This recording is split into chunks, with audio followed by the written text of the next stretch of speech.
بسم اللہ الرحمن الرحیم۔ السلام علیکم، میں ہوں ڈاکٹر رستان شاہ اور آپ دیکھ رہے ہیں ڈاکٹر رستان شاہ یوٹیوب آفیشیل چینل۔ محترم دوستو، کل میں نے آپ کی انٹرٹینمنٹ کے لیے ایک ویڈیو اپلوڈ کی تھی۔ امید ہے کہ آپ لوگ نے پسند کر کے معزوز بھی ہوں گے۔ اور آج ہم بات کریں گے ملیریا بیماری کے بارے میں، کیونکہ ملیریا کا موسم شروع ہو چکا ہے، تاکہ آپ لوگ معلومات حاصل کر کے اپنے آپ کو اور اپنے یار دوستوں کو اس موذی مرض سے بچا سکیں۔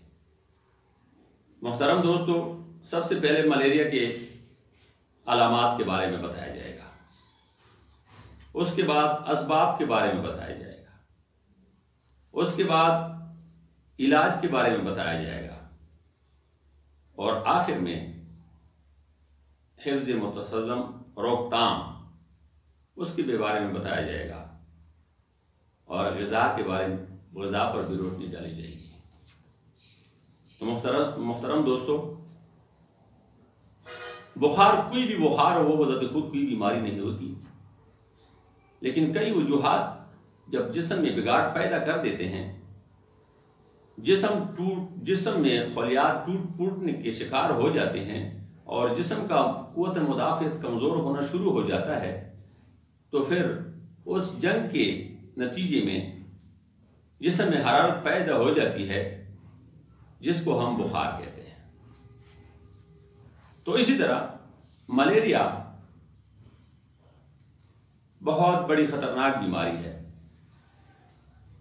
اور اس کی علامات میں کیا ہیں؟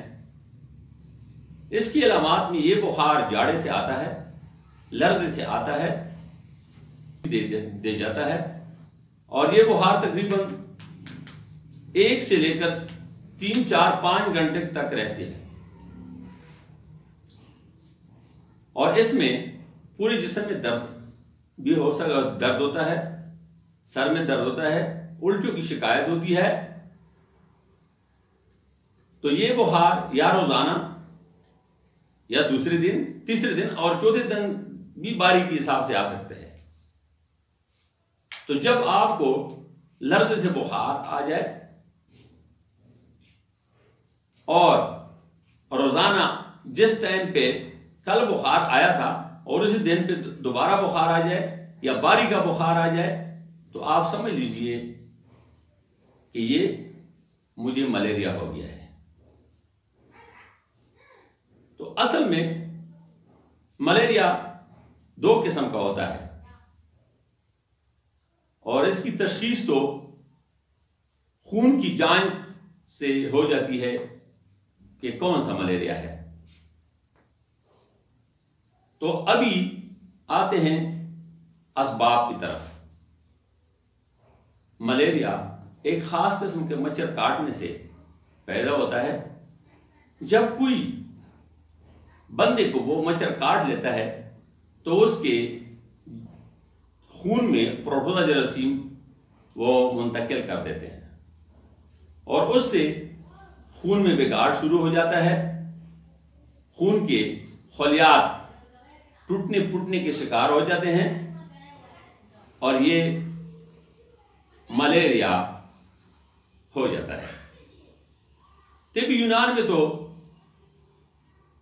اس کی یہ تھا کہ یہ گندے اور زہریلے انجرات کی وجہ سے پیدا ہوتا ہے،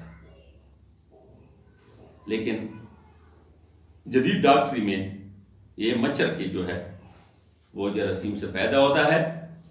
اور دوسرا، اگر کوئی بیمار بندہ ہے، اس پہ دوسرا مچھر بیٹھ کے اس کو کاٹ لیا اور وہ اس بیمار سے اڑ کے ایک تندرست بندے کو کاٹ لیا، تو یہ بھی ملیریا پھیلنے کا ذریعہ بن سکتا ہے۔ ابھی آتے ہیں روک تھام پہ۔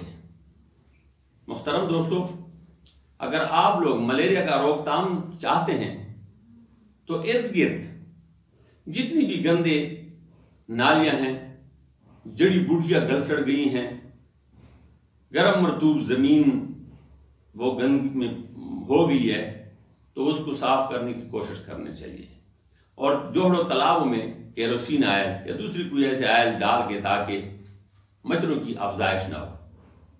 تو انشاءاللہ اس طریقے سے ہم ملیریا سے محفوظ رہ سکتے ہیں۔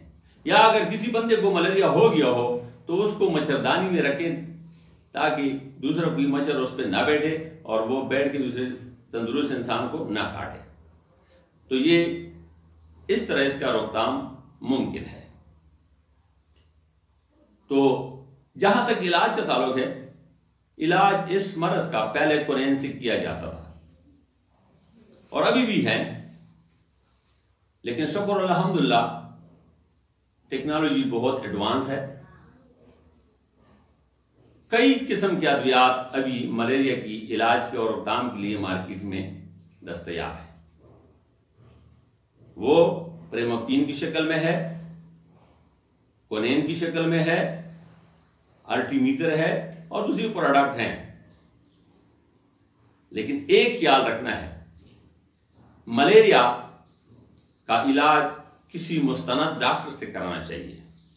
خود کسی بھی بیماری کا نہیں کرنا چاہیے، لیکن ملیریا کا علاج تو بہت مستند ڈاکٹر سے کرنا چاہیے، کیونکہ اگر اس کی علاج میں کسی قسم کی کوتاہی ہو گئی تو یہ بہت برے اثرات چھوڑ جاتی ہے، کیونکہ ملیریا سے تلی بھی بڑھ جاتی ہے، یرقان بھی ہو سکتا ہے، کالے پیچش بھی لگ سکتے ہیں، دماغ میں بھی جا سکتا ہے، گردے بھی فیل ہو سکتے ہیں،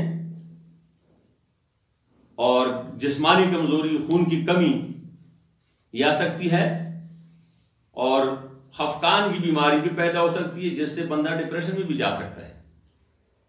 تو اس لیے میری گزارش ہے کہ ملیریا کو معمولی بیماری نہیں سمجھنا چاہیے اور اس کا علاج کسی مستند ڈاکٹر سے کرانا چاہیے۔ اور اسپیشل چیز جو ہے ملیریا میں آرام اور لیکوڈ میٹھی چیزوں کا کھانا انتہائی مفید ہے۔ لیمو کا پانی، انار کا پانی، بکرے کا شوربہ اور خالص صاف پانی، گڑ، گلوکوز، اس کے استعمال سے بندے کی جسم میں توانائی پیدا ہو کر وہ بیماری کا مقابلہ کر سکتا ہے، اور یرقان سے یا جگر کی خرابی سے، تلی بڑھنے سے بندہ بچ سکتا ہے۔ اور غذا زود ہضم اور نرم کھانی چاہیے۔ تو اگر ہم ان تدابیر پر عمل کریں تو انشاءاللہ اس موذی مرض سے ہم بچ سکتے ہیں۔ اگر خدا نہ خواستہ کسی کو ہو بھی جائے تو اس کا آسانی سے اور اچھے طریقے سے علاج کرا سکتا ہے۔ طبی نبی میں اس کا اپنا علاج ہے، طبی یونانی میں اپنا علاج ہے، ہومیوپیتھی میں اپنا علاج ہے، ایلوپیتھی میں اپنا علاج ہے، لیکن یہ ضرور ہے کہ علاج اس کا موجود ہے اگر بندہ صحیح طریقے سے احتیاط سے اس کو سیریس لے۔ اگر بے احتیاطی کی تو اس سے بہت بگاڑ پیدا ہو کر موت تک نوبت آ سکتی ہے۔ تو محترم دوستو، اگر میری ویڈیو آپ کو پسند آئی ہو، آپ اس کو مناسب سمجھتے ہیں کہ دوسرا کوئی بندہ اس سے فائدہ حاصل کر سکتا ہے، تو وہ آگے شیئر کرتے جائیے۔ ہاں، کامنٹ باکس میں میری اصلاح کے لیے، میری حوصلہ افزائی کے لیے آپ لوگ بہت کچھ لکھ سکتے ہیں، میں تابعدار رہوں گا۔ السلام علیکم۔